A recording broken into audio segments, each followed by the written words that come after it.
안녕하십니까 제자 여러분. 어느 교회 제자훈련 팀을 만나던 간에 제자반의 분위기는 늘 최고입니다. 얼굴에 만연한 미소와 또 서로 인사 나누고 교제하는, 또 담임 목사님의 말씀을 경청하는 이런 모습들이 또 저에게 있어서 깊은 또 감명으로 다가옵니다.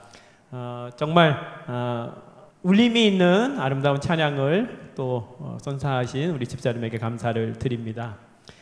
오늘 제가 함께 나눌 말씀의 주제는 사명자의 삶입니다. 제가 들어와서 우리 별내교회에 늘 표어로 사용되고 있는 1000명을 받드는 여러분들이시기 때문에 천명자의 삶이라고 해도 되겠습니다. 하늘의 명을 받드는 우리 제자들의 삶이 어떠한 것이고, 또 하나님께서 뭘 기대하시고, 또 우리가 어떻게 우리의 삶을 영위해 나가면 좋을지에 관한 말씀들을 오늘 함께 나누도록 하겠습니다. 담임 목사님께서 서두에서 말씀해 주신 것처럼 하나님께서는 우리 모든 그리스도인들에게 사명을 부여하셨죠. 천명을 주셨어요. 그것은 땅끝까지 가서 모든 민족을 향하여 제자가 되도록, 그리고 제자를 삼도록 하는 사명을 우리에게 부여해 주셨습니다. 오늘 여러분과 저는 누군가의 사명 수행으로 인해서 오늘 이 자리에 있습니다. 하나님께서 보내신 분이 우리의 부모님이시든지 우리의 친구이든지 정말 사랑이 많으신 우리의 이웃이었던 그 어떤 분을 통하여 우리는 진리의 말씀을 접하게 되고 하나님의 백성으로서 오늘 제자된 심령으로 이 자리에 와 있는 것이죠. 하나님께서는 그런 사명을 수행한, 우리에게 그런 은혜를 끼쳐준, 복음을 전달해준 그런 사명을 수행한 분들의 은혜로 우리가 있으니, 이제는 우리를 통하여 우리도 우리의 주위에 있는 사람들에게 그런 사랑과 복음과 은혜를, 그 축복을 전달해 줄 사명이 있다고 하는 것이죠. 성경에 많은 명령이 있지만, 그래서 마태복음 28장에 나오는 이 말씀은 대사명, 대위임이라고 그렇게 칭하고 있습니다. 이것을 가장 깊이 느끼고 그의 평생의 모토처럼 사명자로 산 사람이 우리가 너무 잘 아는 사도 바울입니다. 사도행전 20장 24절, 내가 달려갈 길과 주 예수께 받은 사명, 곧 하나님의 은혜의 복음을 증언하는 일을 마치려 하면은 나의 생명조차 조금도 귀한 것으로 여기지 아니한다고 고백하고 있습니다. 사명은 죽음을 초월합니다. 그것이 사명입니다. 사명자의 삶은 비록 내 생명의 값을 지불하고서라도 주신 사명을 이루는 것이죠. 최초의 가장 큰 사명자는 예수님이셨어요. 당신의 목숨을 버리면서까지 잃어버린 당신의 사람들을 위하여, 그들에게 구원의 길을 열어주시기 위하여 그 사명을 수행하셨죠. 그리고 오늘 마지막 말씀으로 십자가 위에서 다 이루었다 하시는 것이죠. 하나님께 대한 사명 완수의 보고였습니다. 이 성경절을 새 번역에서는 이렇게 번역하고 있습니다. 그러나 내가 나의 달려갈 길을 다 달리고 주 예수께 받은 사명, 곧 하나님의 은혜의 복음을 증언하는 일을 다 하기만 하면, 그 사명을 다 하기만 하면 나는 내 목숨이 조금도 아깝지 않습니다. 이것이 사명자의 고백이요, 사명자의 삶이라고 할 수 있습니다. 여러분, 우리는 어떻게 하나님께서 부여하신 그 놀랍고도 귀한 사명을 수행하는 사명자로 살 수 있을까요?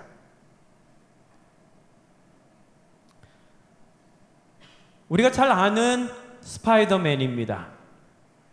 이 스파이더맨은 비록 상상 속에서 등장했지만, 그러나 스파이더맨이 하던 일들은 뭐였을까요? 거미줄 쏘고, 왜 거미줄 쏘나요? 남을 괴롭히고, 남을 고통스럽고, 파괴하고, 이런 파괴자들을 정리하고, 더 중요한 것은 사람들을 살려내고, 그들을 구해내고, 그래서 온전한 평화가 돌아오기를 지켜내는 그런 사명을 수행하죠. 이 스파이더맨은 어떤가요? 스파이더맨의 사명을 수행할 수 있을까요? 없을까요? 염려가 되죠? 정말 세상을 구하는 그런 사명자로 살려고 한다면 뭔가 준비가 되어 있어야 합니다. 우리가 방금 전에 보았던 온전한, 날렵하고 활력이 넘치고 에너지가 있는 그런 모습이어야 하는데, 그러나 뒤에 등장하는 이 모습은 사명을 수행하기에는 너무 힘들어 보이는 모습이에요. 여러분, 주님은 오늘 우리를 어떻게 생각하실까요? 어떻게 보고 계실까요? 우리가 교회에 참여해서 예배를 드리고 하나님께 찬양을 올리고 예물을 드리고 여러 예배의 순서들을 따라서 하나님께 예배해야 합니다. 화요일, 금요일, 안식일 우리가 교회에서 열리는 집회마다 열심히 참여해요. 그러나 정말 근본적으로 우리의 진정한 마음에서 하나님과의 깊은 만남, 생명의 교통, 생명의 교제가 늘 경험되고 있는지, 그것이 단순히 성전문을 열고 들어와서 예배에 참여할 때만 이루어지는 것인지, 아니면 저 문을 나아가서 우리의 일상생활에 돌아갔을 때도 여전히 하나님과의 그 생명의 끈이 느슨해지지 아니하고 여전히 하늘로부터 내리는 그 풍성한 사랑과 은혜와 그 능력을 힘입어서 또 그것을 나누어 주기 위해서, 흘려보내기 위해서 우리의 날마다의 삶을 살아가고 있는지 말이죠. 우리를 크리스찬이라고 하지요. 그런데 정말 우리는 정말 리얼 크리스찬일까요? 오늘 그런 사명자로서 온전하게 서기 위해서 가장 중요한 것이 여러분과 제가, 그리고 담임 목사님이 늘 강조하시는 제자 훈련입니다. 몇 가지로 생각해 보도록 하겠습니다. 제자 훈련을 왜 해야 할까요? 우리 별내교회 제자훈련반은 복도 많습니다. 추첨해서 선물도 주는 것 같아요. 왜 우리 목사님이 왜 안식일 오후마다 이 자리에 있어야 된다고 왜 강조하시나요? 왜 그렇게 하실까요? 오늘 태풍도 막 몰아친다고 하는데 왜 집에 가지 말고 왜 이 자리에 모여서 우리가 함께 제자반 모임을 갖자고 왜 그렇게 강조하실까요? 베드로후서 3장 18절에 하나님의 기대가 있습니다. 오직 우리 주 곧 구주 예수 그리스도의 은혜와 그를 아는 지식에서 뭐 하라고요? 자라가라고 얘기합니다. 우리는 신앙을 시작하고 시간이 흐르면 흐를수록 자라갈 필요가 있습니다. 모든 살아있는 것들은 성장합니다. 오늘 우리의 하나님께서 부여하신 영적인 생명을 소유한 자로서 우리는 그 안에서 성장하고 성숙해 갈 필요가 있습니다. 에베소서 4장 13절에도 이렇게 말씀합니다. 우리가 다 하나님의 아들을 믿는 것과 아는 일에 하나가 되어 온전한 사람을 이루어 그리스도의 장성한 분량이 충만한 데까지 이르르 그래야 함을 말씀하고 있어요. 현대인의 번역에서는 성숙한 사람이 되기를 기대하신다고 말씀하고 있습니다. 하나님께서 당신께서 피로 사신 이 교회가 이 땅에 존재하는 목적, 이 별내교회가 이곳에 자리를 잡고 이렇게 많은 성도들이 함께 모여서 사역하고 기도하고 예배하고 하는 이 모든 교회에 있어서의 궁극적인 목적과 그 존재 가치는 사람을 구원하는 것입니다. 온 세상에 복음을 전파하는 것이 그저 자나깨나 우리가 기억해야 할 사명이라고 하는 것입니다. 그래서 하나님께서는 비록 하나님께서 보시기에 약하고 결함이 있어 보이고 하지만 그래도 하나님께서는 최고의 관심을 쏟으시고 주목하고 계시고 하나님께서 부여하신 그 중대한 사명을 수행하기를 기대하시는 것이죠. 그것은 우리 안에 하나님께서 세우신 이 교회 안에서 하나님의 은혜가 실제로 보여지는, 심령이 변화되는, 성장하고 성숙하고 변화함을 입는 그런 공동체가 되기를 하나님께서는 기대하시고 또 그렇게 되는 것을 보실 때 기뻐하신다고 말씀하고 있습니다.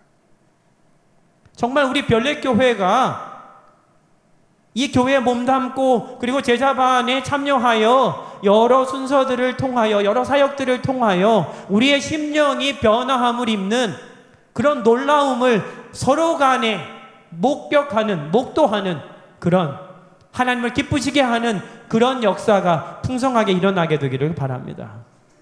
하나님께서 우리에게 창조하실 때에 두 가지 목적이 있습니다. 우리가 잘 아는 하나님의 영광을 위한 것도 중요하죠. 그러나 우리가 잊지 말아야 하는 것은 자신에게와 다른 사람에게 축복의 존재가 되어야 함을, 축복의 통로, 축복의 전달자가 되어야 함을 우리는 잊지 말아야 합니다. 이것이 하나님께서 우리를 이 땅에 나게 하신, 이 땅에 여전히 거두어가지 않으시고 살게 하시는 하나님의 목적이라고 할 수 있는 것입니다. 그렇다면 우리 각자를 향한 하나님의 기대는 어떤 것일까요? 증언모감 1권 527쪽입니다. 모든 사람은 교회에 참석하여 하나님의 말씀을 듣는 일 외에도 해야 할 다른 일이 있다. 그들은 들은 바 진리를 실천하고 매일의 생애에서 그 원칙을 따라야 한다. 그들은 이기적 동기에서가 아니라 멸망으로부터 그들을 구원하기 위하여 모든 희생을 감수하신 그리스도의 영광만을 바라보고 그분을 위하여 끊임없이 일해야 한다. 우리가 성도로 부르심을 받았을 때 우리는 교회에 참석해서 하나님의 말씀을 듣는 것, 이러면 나는 성도야, 하나님의 백성이야 라고 혹 스스로 그렇게 생각하지는 않았는지, 스스로 그렇게 만족하지는 않았는지. 그러나 하나님께서 우리에게, 우리 각자를 향한 하나님의 기대는 말씀을 듣는 것 매우 중요해요. 그러나 한 단계 더 나아가서 들은 바 그 진리를 우리의 삶의 현장에서, 우리의 가정에서, 일터에서, 우리의 삶의 공간들에서 들은 말씀들을 실천하고 적용하고 삶으로 살아내는 그런 진정한 성도가 되기를 원하신다고 하는 것이죠. 그것이 될 때 우리는 그 안에서 자라가는 것입니다.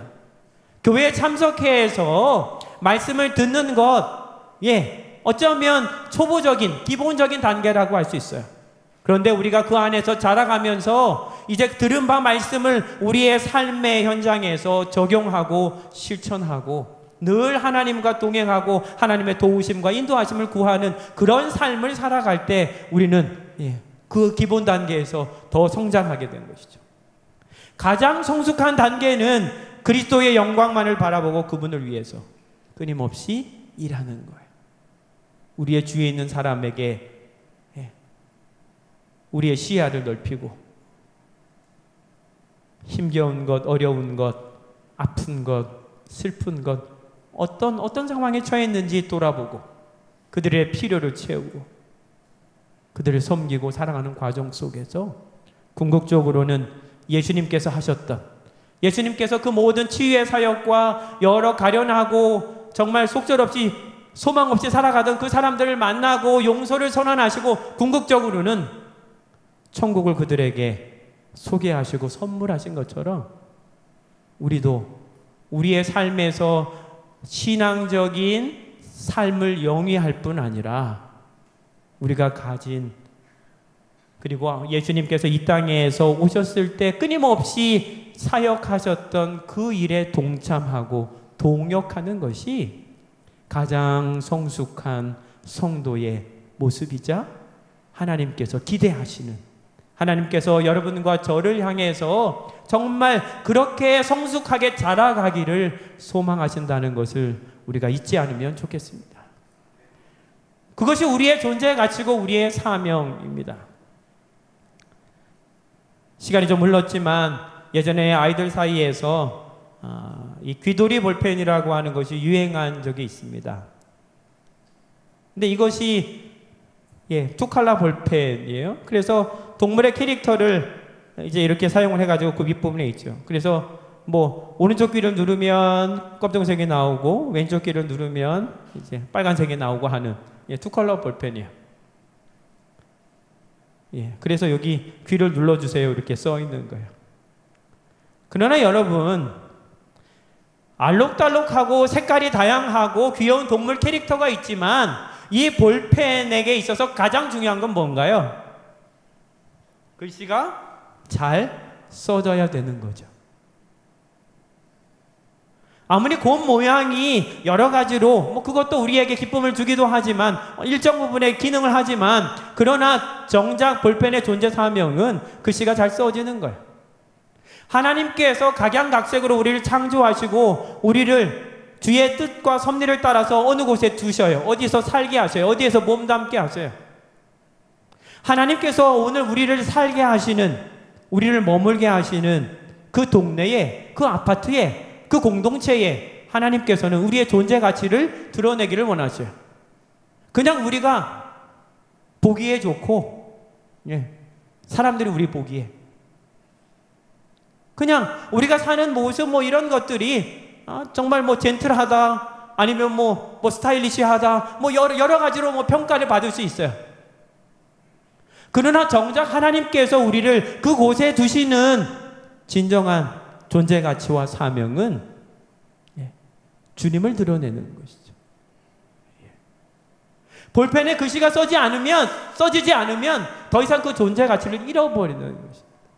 오늘 우리가 있는 그 자리에서 그리스도의 아름다운 향기로 예수 그리스도를 생각나게 하는 그런 제자로서의 삶을 살아가는 것이 하나님께서 우리에게 기대하시는 모습이고, 그러한 제자로서의 삶을 우리가 끊임없이 영적으로 갈망하고 그것을 이루어내기 위하여 끊임없이 하나님께 탄원하고 열렬하게 기도할 때, 그리고 우리의 삶에 실천하고자 끊임없이 도전할 때 우리는 점차로 자라나고 성숙하게 되어서 정말 하나님께서 보시기만 해도, 별내교회 아무개 생각만 해도 만면에 미소 지으시는, 정말 하나님의 마음을 흡족하게 하는, 기쁘게 하는 그런 아름다운 우리 주님의 제자들이 되기를 바랍니다.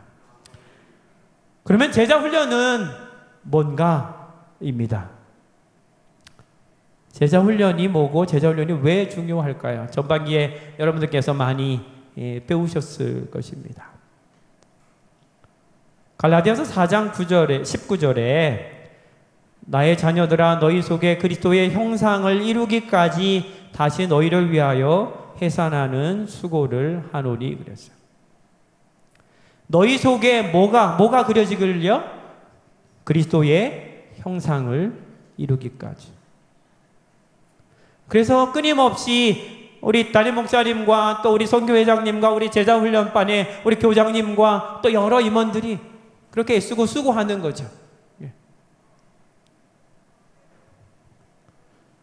제자훈련이라고 하는 정의를 여러 사람들이 이야기했지만 정말 가장 잘 표현했다고 생각되는 것이 이 게리 쿠네가 새신자 양육의 원동력이라고 하는 책에서 사용한 정의인데, 이것이 가장 잘 표현하는 것 같아요. 개인적으로 제자훈련은 그리스도인의 생활에서 영적인 성숙함에 이르고 영적인 재생산을 할 수 있도록 하는 영적인 작업을 말한다. 그러니까 제자 훈련에 두 가지 목적이 있습니다. 하나는 영적인 성숙함을 이루는 거예요. 두 번째는 영적인 재생산, 또 다른 제자를 삼는, 그것이 제자 훈련의 가장 중요한 목적이자 정의라고 할 수 있습니다. 서두에 담임 목사님께서 후반기에 여러 사역들을 말씀하시면서 계속 강조하신 부분이 이 두 부분이죠. 그러니까 우리가 안식일 오후마다 후반기 내내 여러분들께서 동참하시면서 사역하시고 때로는 배우시고 소그룹에서 여러 활동들을 하시게 되는 그 궁극적인 목적은 이 두 가지 방향이라고 생각합니다. 영적으로 성숙한 거예요. 이건 분성적으로 예수 그리스도를 닮아가는 것입니다. 사랑의 모습으로 점차적으로 주님을 닮아가는 것이죠. 두 번째 목적은 영적으로 재생산하는 것입니다.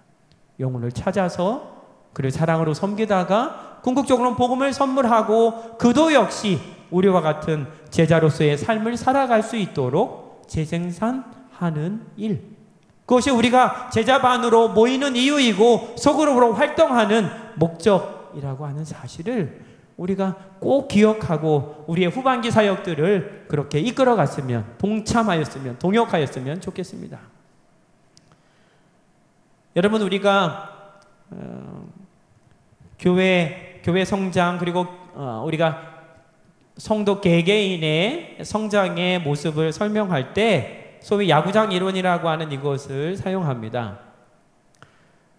이 부분은 뭐 1루, 2루, 3루, 실제로 야구 경기에서 점수가 나는 것은 타자가 안타를 치지만 어디에 들어와야 되죠?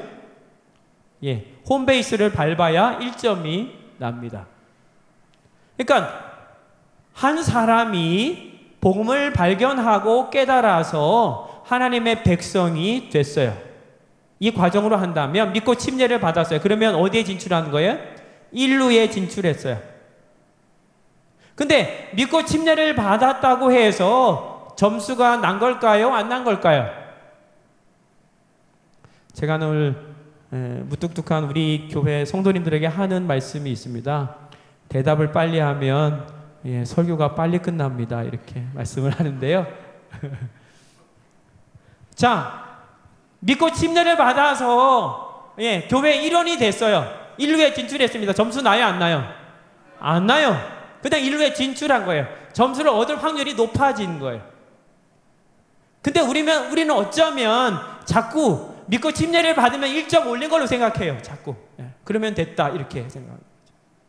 그러나 실제로 하나님의 뜻은 단지 1루에 진출할 뿐 아니라, 그것도 소중한 것이지만, 그러나 영적으로 양육을 잘 받아서 자라나서 2루에 진출하고 그냥 양육받는 단계가 아니라 실제로 사역에 동참하고 다른 영혼들을 돌봐주고 다른 영혼들이 또 계속해서 자라날 수 있도록 사역에 동참하는 것이 3루고, 궁극적으로는 영혼을 발견하고 품고 기도하는 과정을 통해서 또 사랑으로 섬기는 과정을 통해서 그 영혼이 정말 하나님 안에서 귀한 생명으로 태어나게까지 하는 것, 그것이 바로 홈인 하는 것이고 홈베이스 밟는 것이고 그것이 점수가 나는 거라는 거예요. 여러분, 오늘 여러분과 저는 어느 지점에 있을까요? 뭐 1루에 계신 분도 있고 2루에 계신 분도 있고 3루에 계신 분도 있고 홈인의 경험이 있으신 분도 있을 거예요.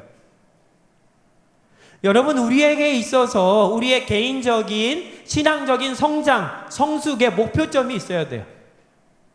내가 제자반에 참여하고 교회 여러 사역에 동참하는데 내가 앞으로 어디까지 자라날 것인가에 대해서 생각할 때 이 그림을 한번 생각해 보시면 좋겠어요.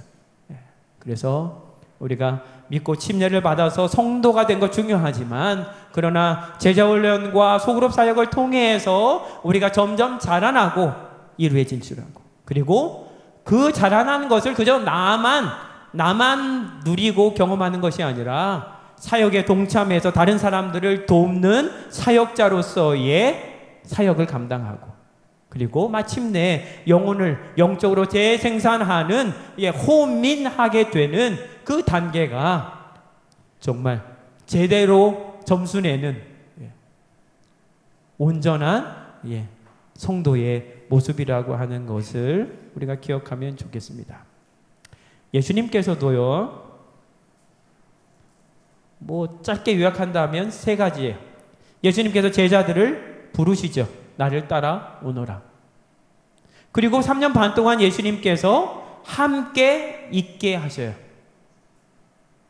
그리고는 궁극적으로는 세상을 향하여 보내십니다. 부르시고 함께 있게 하시고 제자를 보내셔서 사명을 수행하게 하시는데, 물론 중간 과정에 함께 있게 하는 동안에도 제자들을 둘씩 짝지어서 경험하도록 훈련하셨어요. 그리고 그 보고를 들으시고 격려하시고 때로는 교훈해 주셨어요. 오늘 우리는 제자로서의 부르심을 입고, 오늘 우리는 저 세 단계로 본다면 우리 어딜까요? 여러분 어디예요? 또 대답이 없어지네. 지금은 우리가 제자반을 모인 안식일 오후에 제자반에 참여하는 것은 주님과 함께 있는 시간이에요. 함께 거하는 거예요. 주님이 뭘 원하시는지, 어떤 것을 우리가 깨우치고 배우고 이것을 삶을 통해서 실천할 것인지를 주님과 함께 하는 시간이에요. 그래서 이 제자반의 시간이 중요하다고 하는 거예요. 이 과정들을 통해서 우리가 믿음의 여러 경험들을 하게 돼요. 도전해 볼 수 있어요. 아까도 목사님께서 여러 가지로 제안해 주셨는데, 그런 제안들이 우리 그룹에서 시행할 수 있고 이것이 유익하다 하면 해보는 것이죠. 그런 것들이 여러분의 신앙에 특별한 경험이자 또 은혜요 능력으로 작용하게 될 것이에요. 그리고는 주님께서 우리를 보내시는 것이죠. 물론 이것이 그냥 어느 기간 이렇게 딱 잘라서가 아니에요. 복합적으로 이루어지기도 해요. 그러나 우리가 제자 훈련, 제자 모임에, 제자반의 모임이 계속해서 매 안식일 오후에 수행되는 것은 그런 예수님과 함께 예수님의 뜻, 예수님의 바램, 그분의 소원이 무엇인지를 우리가 다시 배우고 심중에 새기고 그 다음에 실천하는 그런 과정의 단계라고 할 수 있는 것이죠. 그래서 제자 훈련에 관한 여러 말 가운데 주님의 제자는 태어나는 것이 아니라 만들어지는 것이다 라고 얘기합니다. 저절로 되는 것이 아니에요. 주님의 진정한 제자는 만들어져야 돼요. 만들어지려면 어떨까요? 어느 날 그냥 뚝딱 도깨비방망이처럼 뭐가 만들어지는 게 아니에요. 거기에는 시간과 정성과 노력이 필요해요. 그럴 때 진정한 주님의 제자로 만들어져 가는 것입니다. 요약하면 제자 훈련을 통해서 우리가 꿈꾸는 제자의 모습은 예수님의 품성을 담는 것이에요. 영적인 성숙이죠. 하나님의 사랑을 체득하는 거예요. 그래서 하나님의 사랑을 나는 많이 받은 존재야 감사해, 여기서 그치는 것이 아니라 하나님의 사랑이 예배에 참여할 때마다 우리의 사역 속에, 그리고 우리의 일상 생활 속에서도 그 채움받은 사랑으로 늘 하루하루 살아가는 것. 더 나아가서는 그 사랑이 흘러넘쳐서 이웃을 사랑하게 되는, 그래서 예수님께서 하셨던 사역을 계승하고 사명을 수행하는 자로서의 삶을 사는 것이 진정한 제자 훈련의 목적이자 사역의 방향이라고 하는 것입니다. 그래서 우리가 제자반에 동참해서 올 연말쯤에 우리가 제자 훈련하기 전에, 제자반에 참여하기 전보다 연말에, 지금보다 그때는 더 우리의 마음속에 하나님의 사랑을 느끼는 것, 채우는 것, 더 하나님을 사랑하게 되는 것에 진보가 있게 되기를 바랍니다. 그동안 우리가 여러 사역들에 동참하기도 했지만, 그러나 지금보다 연말에는 주님께서 하셨던 사역을 더 소중히 생각하고 나의 작은 시간, 나의 적은 재물 혹은 재능, 우리가 거기에 동역하고 동참하는 것을 통해서 주의 사역을 받들어서 함께 수행하는 주님의 동역자들로 그렇게 성장해 가기를 간절히 바랍니다. 자, 세 번째 부분인데요.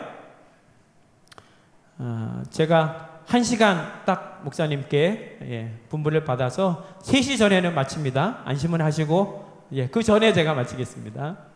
세 번째 제자훈련을 그러면 우리가 어떻게 우리가 소화해낼 것인가에 관한 부분을 조금 나누겠습니다. 방금 전에 우리가 나눈 것처럼 제자훈련은 그냥 태어나는 것이 아니라 만들어진다고 얘기했어요. 그래서 disciple training이 아니라 disciple making이라고 그렇게 이야기합니다. 제자사역에서. 그래서 단순히 지식적인 전달이 아니라 변화하는 인격체로서 꼴지어 가는 것이 진정한 제자훈련이라고 하는 것이에요. 그래서 저 오른쪽 위에 있는 그림처럼 아예 그리스도의 그 사랑의 피로 아예 다른 존재로 변화함을 입도록 하는 것이에요. 그래서 그것은 예수님께서 먼저 가신, 예수님께서 먼저 사역하신 그 모든 모본을 따라서 온전히 우리의 품성적인 면에 있어서도 예수님이 어떻게 하셨는지를 끊임없이 우리가 연구하고 묵상할 때 우리가 어떤 사랑의 사람으로 살아야 하는지가 깨달아지게 되는 것이고, 예수님께서 이 땅에 계시는 동안 어떤 일을 하셨는지를 우리가 끊임없이 생각하고 말씀 속에서 찾아 연구할 때 우리는 그 사역에 대하여 그대로 따라서 순종하는, 그래서 진정한 제자 도를 우리가 갖게 되는 것입니다. 제가 이 이야기를 할 때 뭐 예나 지금이나 늘 빼놓지 않는 것이 류현진 얘기입니다. 류현진이 10승까지는 엄청 잘했는데 요즘에 조금 아쉽죠? 저도 보지는 않는데 뭐 신문상으로 볼 때가 있습니다. 류현진이 말이죠, 메이저리거로서 정말 능력 있는 투수로 그렇게 활약을 하고 있는데, 투수가 던지는 볼이 그냥 야구의 문외한인 우리들이 볼 때는 그냥 글러브에 손 넣었다가 그냥 이렇게 던지는 건 맨 똑같은 것으로 생각하지만, 그러나 실제로는 오른쪽에 있는 것처럼 뭐 너클볼이나 슬라이더나 커브나 뭐 여러 이런 종류의 볼을 던진다는 거죠. 그래서 타자가 못 치게 삼진 아웃 시키는 그런 부분이죠.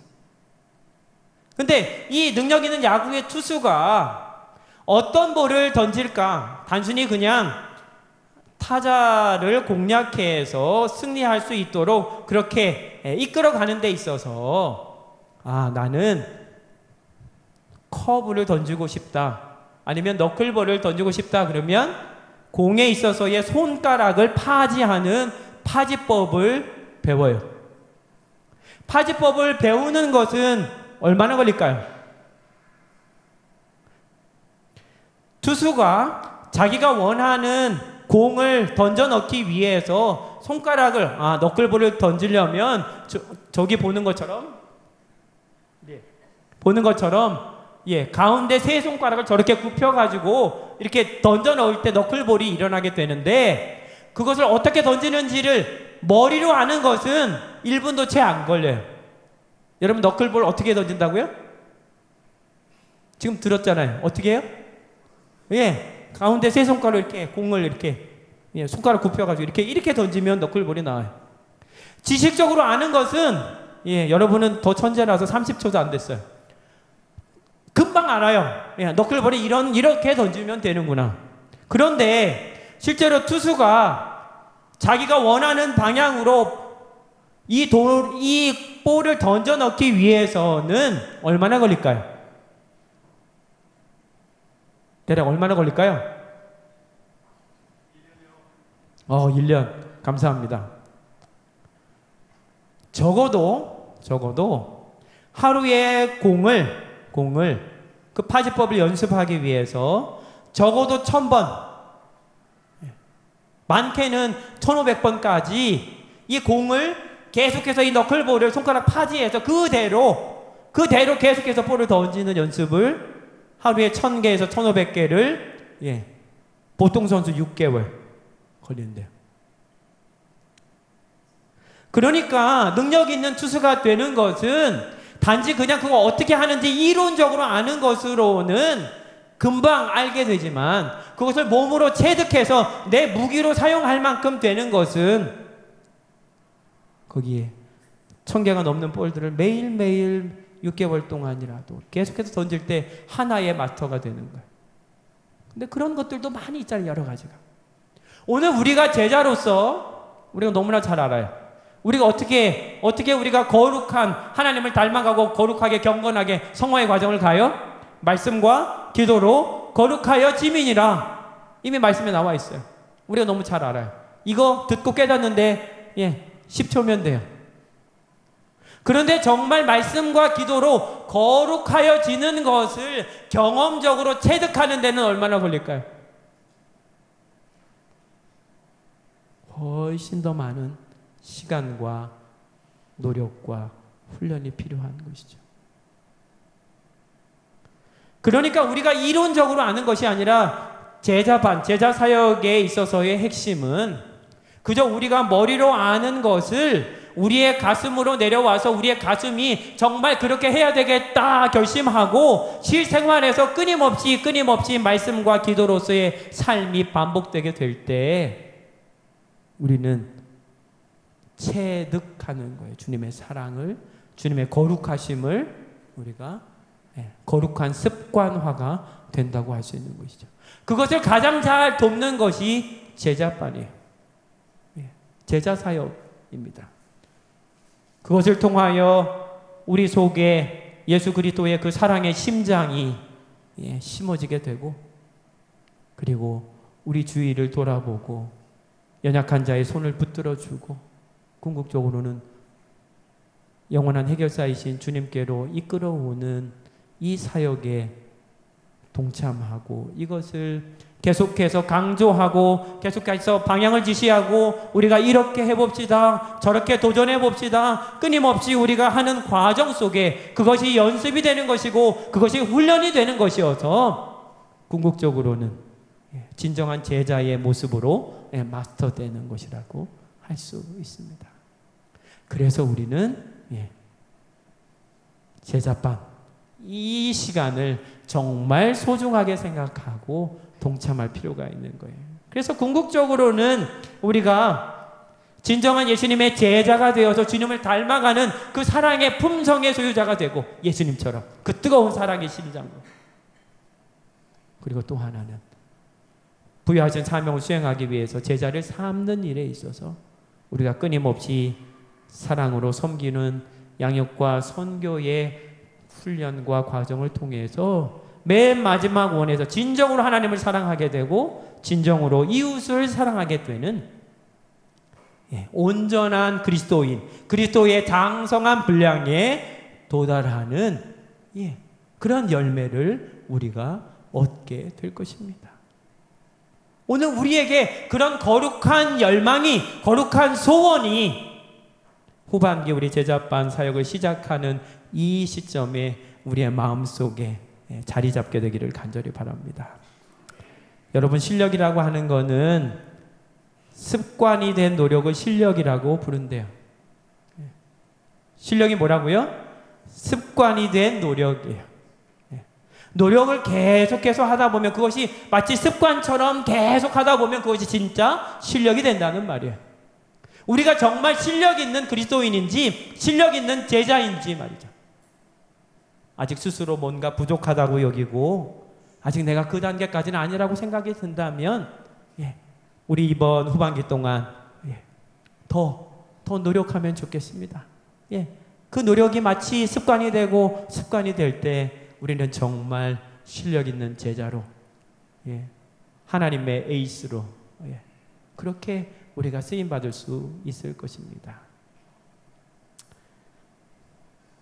사진작가로 유명한 김중만 작가가 있습니다. 이분이 사진을 너무 좋아하고 사진 찍기를 좋아하고 그래서 대단히 유명한 실력자가 됐어요. 근데 이분에게 있어서는 카메라를 이 사람은 늘 애인이라고 부른대요. 자신이 카메라가 20여 대가 있는데 각기 다 이름을 붙이고 애인이라고 늘 그렇게 애인처럼 소중하게 생각하고 오늘은 몇 번 애인을 데리고 출사를 나가는 거죠. 늘 사진기를 끼고 있는 것이에요. 그리고 어디를 가나 가지고 가는 것이죠.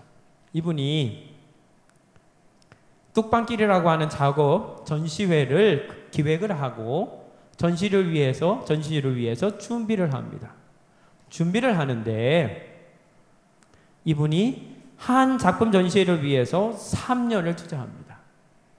그래서 중랑교 중랑천의 그 뚝방길을 3년 동안 봄, 여름, 가을, 겨울, 봄, 여름, 가을, 겨울, 봄, 여름, 가을, 겨울 3년 동안 거의 하루도 빠짐없이 그 뚝방길을 나가요. 그래서 변화하는 계절에 따라서 시간에 따라서 변화하는 뚝방길의 모습을 찍습니다. 몇 장을 찍어요? 45,000장을 찍어요. 3년 동안. 45,000장의 사진을 찍고 그것을 출력해서 다 보는 과정 속에서 그 중에서 정말 의미가 담겨지고 거기에 정말 임팩트가 있는 그 사진들을 픽하는 거예요.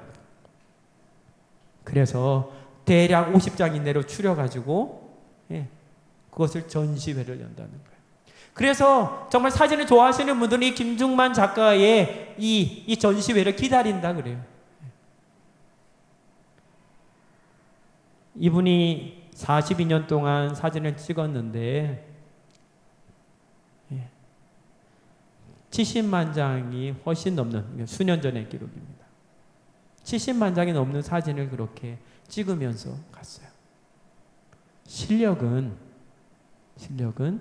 습관화된 노력으로 이루어지는 것입니다.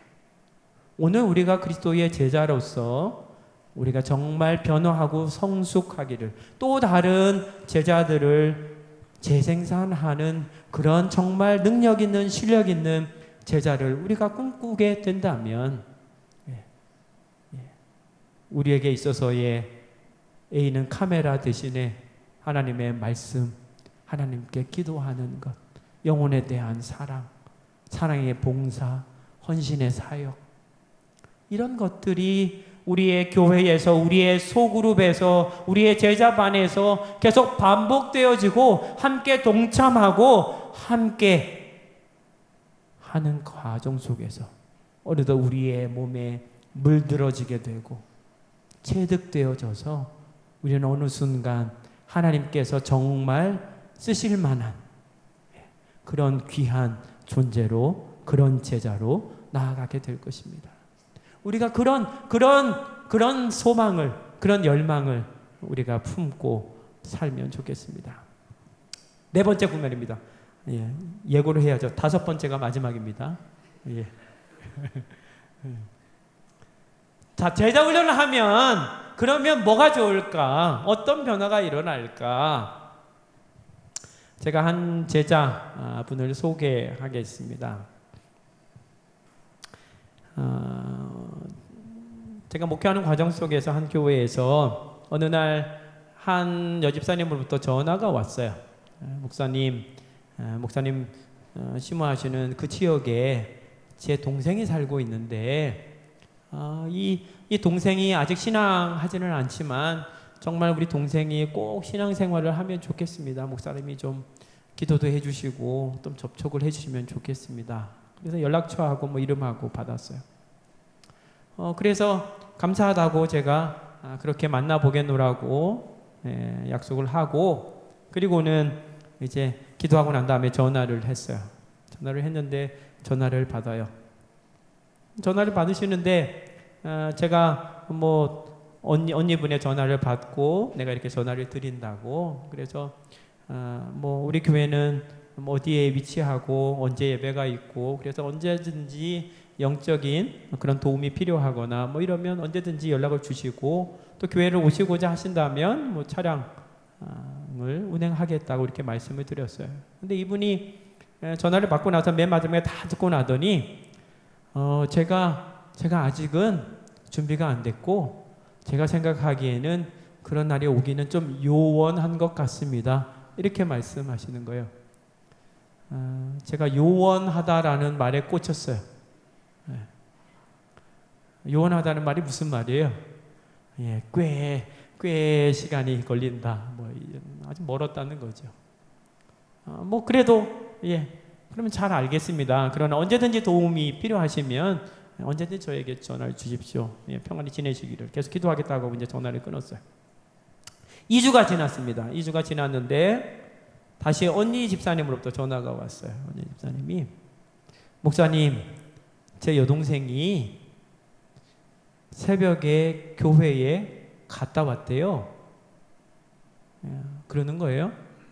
그래서 뭐 들어가지는 않고 그냥 문 앞에까지 갔다가 집에 왔다는 소식을 전해주는 거예요. 그래서 저도 깜짝 놀랐죠. 이분이 마음이 동해있는 것 같다.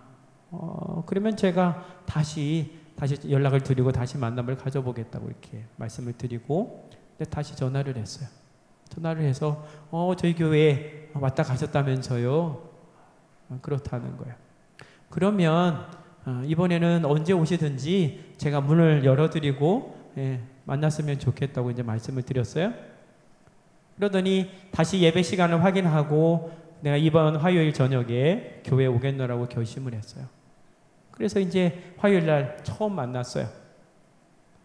근데 처음 발걸음을 하고 난 이후에 이분이 화요일, 금요일, 안식일, 심지어는 새벽 기도까지 한 번도 안 빠지고 참여를 해요. 그래서 이분에게 이분이 정말 간절함이 있구나. 어떤 연유인지 아직 잘 모르지만 그래서 그분에게 그러면 이왕 교회에 출석하시고 신앙생활을 하시려고 한다면 신앙이 어떤 것인지 하나님이 어떤 분인지를 조금 나누면 어떻겠냐고 성경 공부를 권했어요. 그래서 그분이 그러면 배워보겠다고 하셔서 이제 사택에서 이제 성경 공부가 진행이 됐어요. 성경 공부를 진행하고 이제 시간이 좀 흐르자 그 과정 속에서 이제 침례를 결심할 타이밍이 왔다고 생각이 들어서 그래서 이제 침례에 대한 말씀을 나누고 침례를 이제 호소를 했더니 이분이 흔쾌히 내가 침례 받고 하나님의 딸이 되기를 원한다고 이렇게 얘기를 했어요. 그분과 첫 전화 통화를 한 지 대략 한 6개월 됐어요. 그때가 12월 달이었어요. 당시에 저희 교회가 작은 교회였지만 앞에 이제 침례탕이 있었거든요. 그래서 그러면 침례탕은 우리가 재직회를 열어서 날짜를 정하고 그때 예식을 이런 절차로 진행해 보겠습니다. 이렇게 했더니 이분이 말씀하기를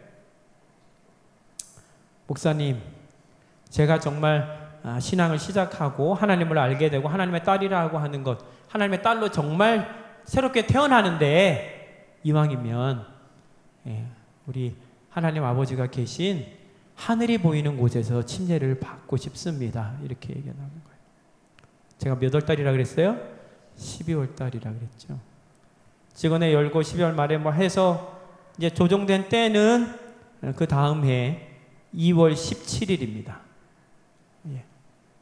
2월 17일에 충남 태안 신두리 해안으로 침례식을 하러 1박 2일로 갔어요. 그래서 갈 수 있는 성도님들과 더불어서 갔어요. 그래서 침례를 받고 나면 뭐 안 그래도 썰렁한데 이게 2월 달이니까 한겨울 끝자락이긴 하지만 대단히 춥기 때문에 먼저 사진을 저렇게 찍고 그 다음에 침례식을 했어요. 2월 17일에. 저도 그때까지는 겨울에 바다에서 침례식을 한 경험이 없어요. 그래서 물때랑 뭐 이런 거 확인해가지고 안식일 오후에 갔다가 물때 봐가지고 5시경에 저희가 침례식을 했는데 제가 들어가면서 이렇게 침례복 갈아입고 펜션 뭐 하나를 빌려가지고 갔는데 그 해안까지 이제 나가는 과정 속에서도 이제 바람이 막 불고 뭐 침례복 뭐 이런 거 다 기본이잖아요. 기본 뭐 더 입을 수도 없고 뭐 이런 그런 차림으로 가는데 이게 정말 바닷바람이 추운 거예요. 그래가지고 하나님께 계속 기도했어요. 하나님, 제가 이분이 침례를 받고 하나님의 딸로 태어나는데 제가 이 바들바들 떨지 않게 해주십시오. 그렇게 기도하고 뭐 이제 늘 이제 침례 목사가 먼저 들어가잖아요, 물에. 그래서 기다리잖아요. 그래서 먼저 이렇게 들어가요. 근데 첫 발을 탁 디디니까 이 떨림이 확 오는 거예요. 한기가 들면서. 그래서 제가 그 허리춤까지 오는 거기까지 걸어가는 내내 기도하면서 갔어요. 저 정말 떨지 않게 해주십시오. 지금은 떨더라도 이분이 내 손목을 잡을 때, 내가 기도할 때, 이렇게 할 때, 떨지 않게 해주십시오. 이분이 이제 들어올 차례가 됐어요. 이제 사인을 했어요. 그래서 이제 기도하고 이제 들어오라는 사인을 했는데, 본래 일반적으로 뭐 여쪽 집사님이 어시스트를 하잖아요. 이제 이끄는 역할을 하고 남 집사님은 이제 사진을 찍고 하는데, 여 집사님이 당시에 뭐 60대 후반이셨는데 엄두를 못 내시는 거예요. 자신이 없다고. 어쩌겠어요? 사모가 총대를 메고 그래서 손을 붙잡고 이제 한 걸음 한 걸음 들어왔어요. 근데 정말 감사하게 그분이 이제 제 앞에 오게 되고 사모 옆에 서 있고 사진 찍는 남집사님 이렇게 찍으시는 과정 속에서 이분이 제 손목을 이렇게 딱 두 손으로 잡고 기도를 시작할 때 제게 있어서의 떨림이 사라졌어요. 그래서 정말 감사하게 침례식을 마치고 돌아오게 됐어요. 뭐 그날 밤에 이분의 삶, 이분의 간증이 함께 모인 모든 성도님들에게 전해지고, 그리고 오늘 이렇게 어려운 바다 침례식 시기였지만 이렇게 다 와서 축하해주고 함께해서 너무 감사하다고 이제 그러면서 정말 자기가 목숨을 걸고 신앙생활을 하겠다고 이제 고백을 해서 우리가 다 정말 은혜 넘치는 시간을 보냈어요. 그리고 난 다음에 이분이 당시에는 M12의 제자훈련 교재를 가지고 사용했어요. 그래서 제자훈련을 시작했어요. 이분을 데리고 제자훈련을 해서 시작했는데, 아까 말씀드렸죠. 제자훈련의 두 방향은 품성적인 성장과 성숙을 영적으로 성숙하는 거고, 또 한편으로는 영혼에 대한 또 다른 제자를 삼는 그런 사명을 이분이 인식하기를 시작했어요. 그래서 이분이 하나님께 나에게도 영혼을 주십시오 기도를 시작했고, 이분이 당시에 수영센터에 다니고 있었는데, 이분의 눈에 확 들어오게 된 것이 수영을 가르치던 코치였어요. 코치는 아가씨 코치였는데, 본래는 농구 선수를 하다가 부상으로 그만두고 이제 수영 자격증을 얻어가지고 수영 강사로 이제 하고 있는 거예요.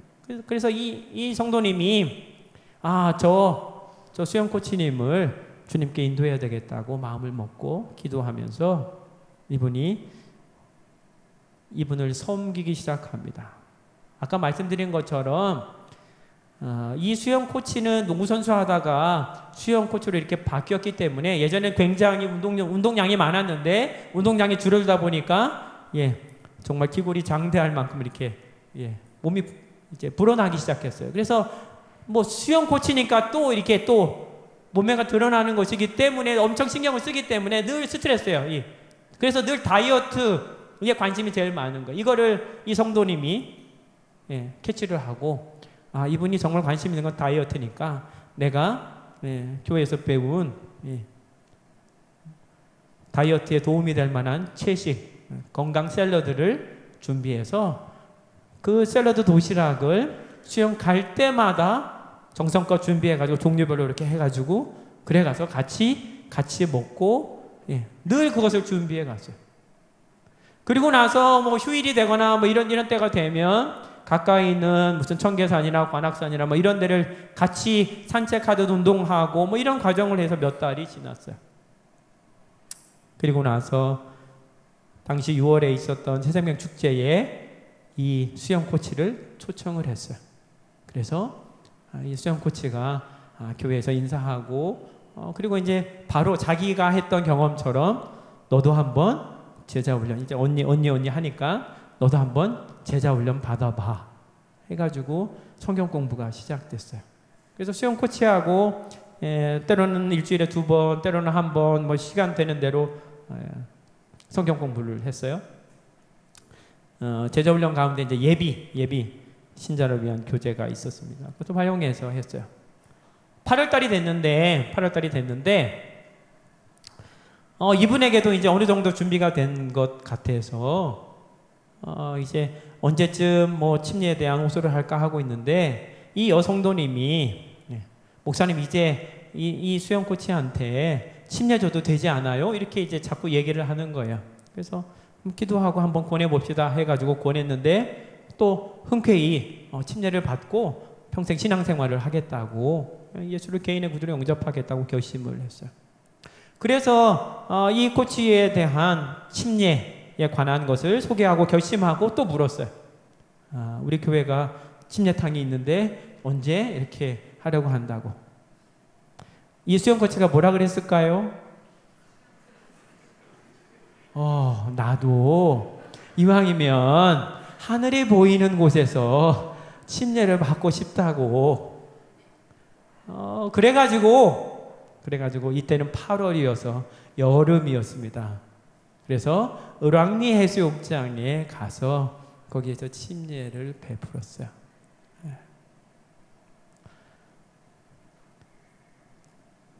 제자로서의 부르심 그리고 사명, 그 사명을 인식한 제자는 끊임없이 예수님을 닮아가고자 하는 그 열의를 품고 예배 집회나 어떤 모임에나 적극적으로 동참하면서 끊임없이 성장하기를 갈망했고, 또 한편으로는 내가 영혼에 대한 그 사명을 또 수행하기 위해서 주변에 있는 사람들을, 그래서 나중에는 딸과 아들이 있었는데 아들까지 다 인도했어요.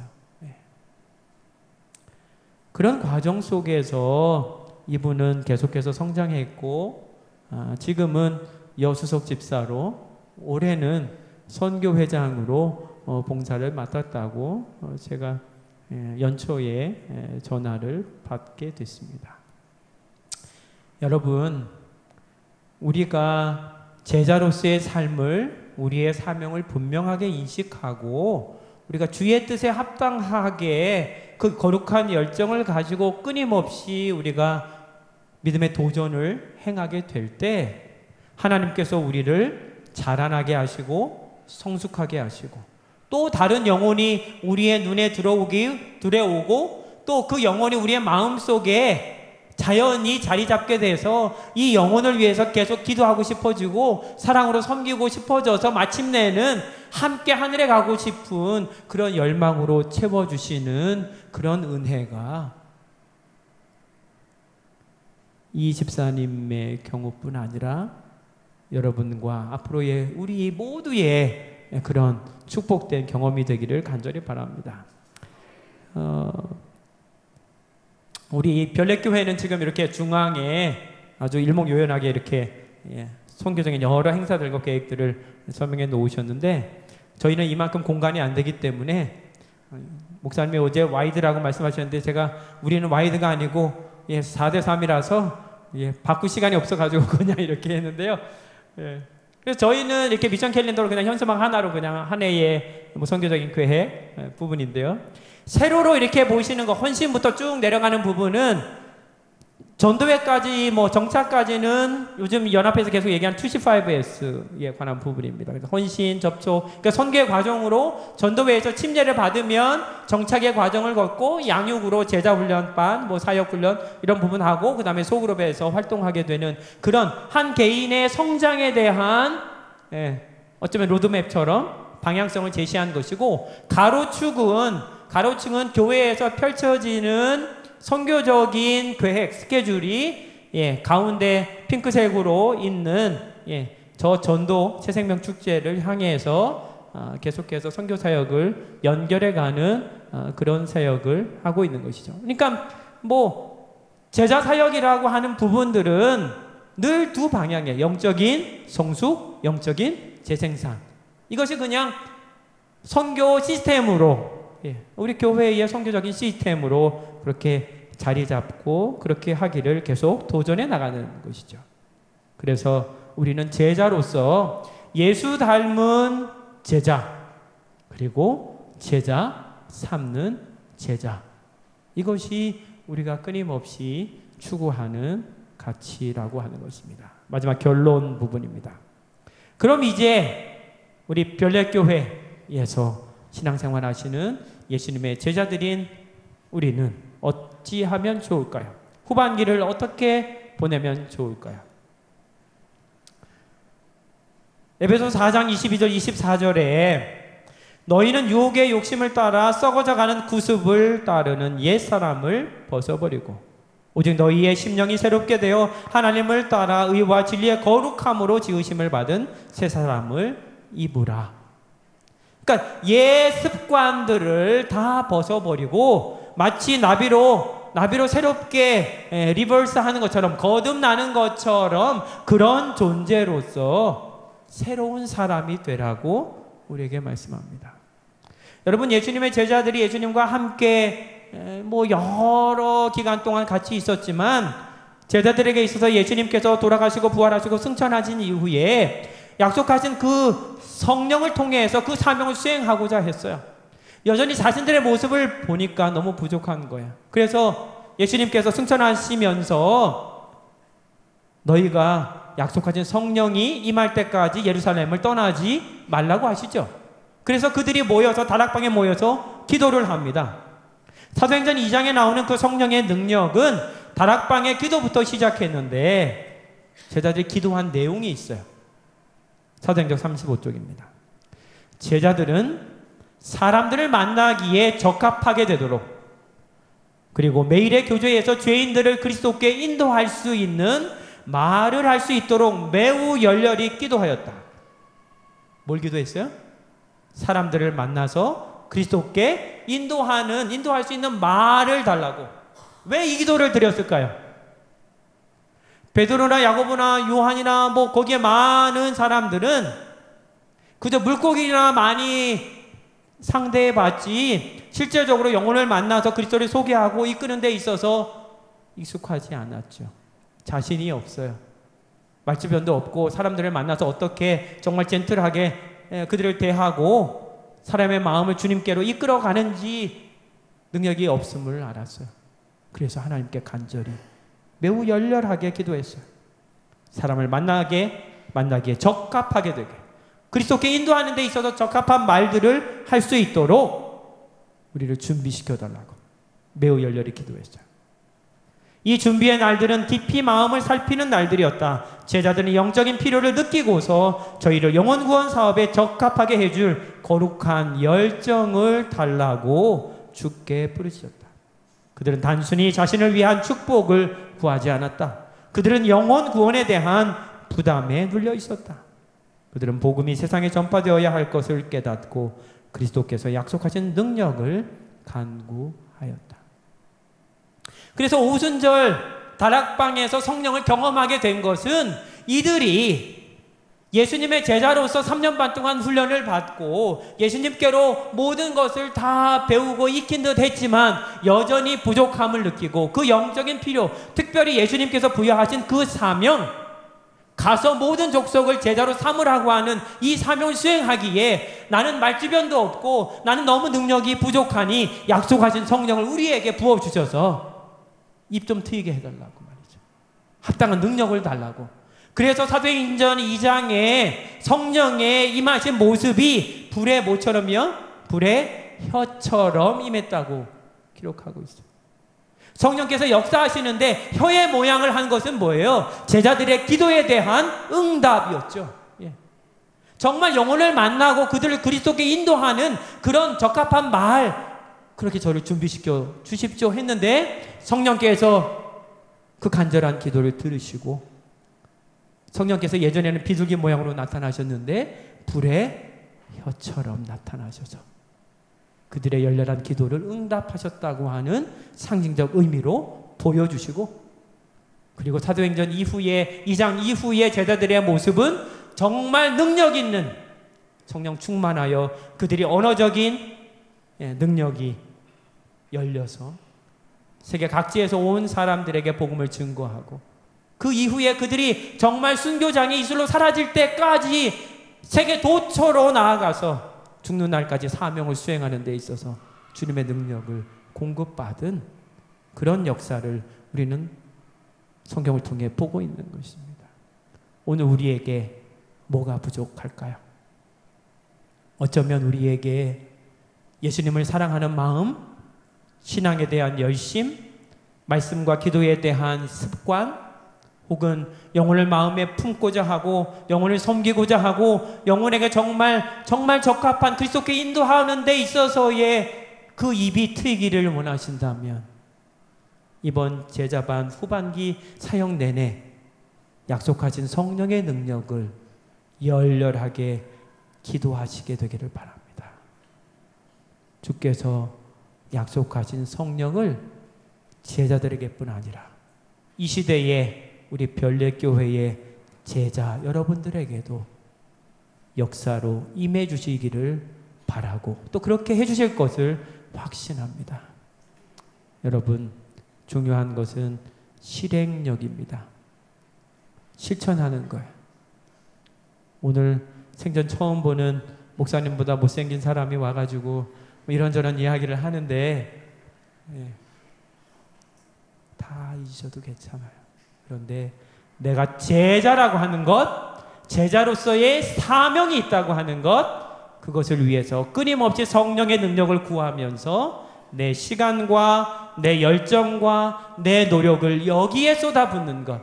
그래서 궁극적으로 예수님을 많이 닮은 사람, 그리고 한 영혼의 가치를 알고 예수님께서 가지셨던 그 애틋한 사랑의 심정을 마음 가운데 품고 삶을 통해 실천함으로 이곳에 계신 모든 분들에게 있어서 하나님께서 제자들에게 약속하신 내가 세상 끝날까지 너희와 항상 함께 있으리라고 약속하신 함께 하시는 주님의 능력이 여러분의 삶과 신앙을 통해서 풍성하게 경험되어지기를 간절히 바라면서 말씀을 마치겠습니다.